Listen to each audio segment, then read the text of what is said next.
Hey everybody, what's going on? It's No Machine here with my first video review, and today I want to talk to you guys about this game, BroForce.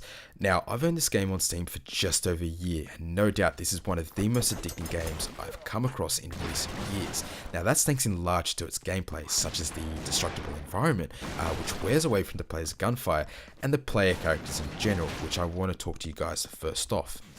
Now, the player character evolves around the Bro, this action hero commando, if you'd like to call it, who fights these terrorist forces, or the bad guys in this case, and rescues his Bro team members from captivity. So once each hero has been rescued, the player character then assumes that hero, which in addition will count as an extra life as you gradually attempt to complete the level. Now, there are many different heroes, or bros in this case, who can be rescued and unlocked in the process. Now, many of these bros you would be familiar with thanks to these popular Hollywood action flicks that we've grown up watching to, such as Rambo, John McClane from Die Hard, Chuck Norris, Mr. T, the T-800 from Terminator. Again, quite a lot of heroes to name from, but you get the picture. And no doubt over time we will probably see more heroes being added to this list through incremental updates.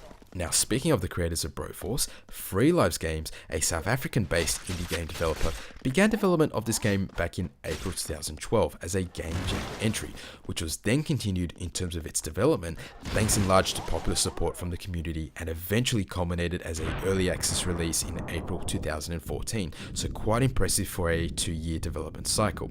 Now, the full release is scheduled for this year. Unfortunately, I don't know what month of the year they've scheduled this for, but judging by the incremental updates and the fact that we're approaching the first half of the year, I would assume it would be sometime soon, so keep an eye out on their website and they eventually should give us a date for the full release. Now, coming back to the gameplay, one of my favorite aspects about this game is the ability to play co-op online or offline, which you would pretty much expect from a side-scrolling run and gun game. But the ability to play this offline meant that we could connect my PC to the big screen in the lounge room and invite my mates over to play a few rounds of co-op.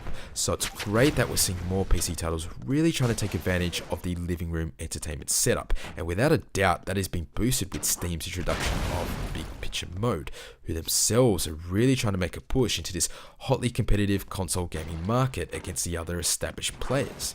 Now, just recently with one of their latest updates, you now have the ability to play in different game modes, such as Deathmatch, Explosion Runs, Horde Mode, and Suicide Mode. So, various modes to choose from, which comes back to my earlier statement of just how hard it is to get bored with this game.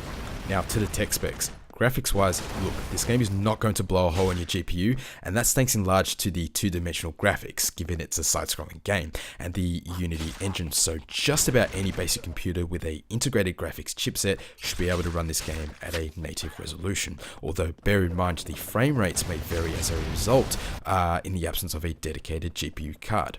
Now, this also happens to be a multi-platform game, so aside from Windows, this title is also available for the Mac OS X, the PlayStation 4, and the PlayStation Vita. Now, there's no word on any release for the Xbox 360 or One platforms, so that's really the only, you could say, major console that's missing from this list. Now, this also happens to be controller compatible. I've been playing this game with the wireless Logitech F710 controller and have experienced no issues whatsoever apart from the occasional delay. You can also use the Xbox 360 in One controller for Windows, but as with the Logitech controller, you just need to make sure you have the latest drivers installed for the respective hardware. So that's my quick review of the early access release for BroForce.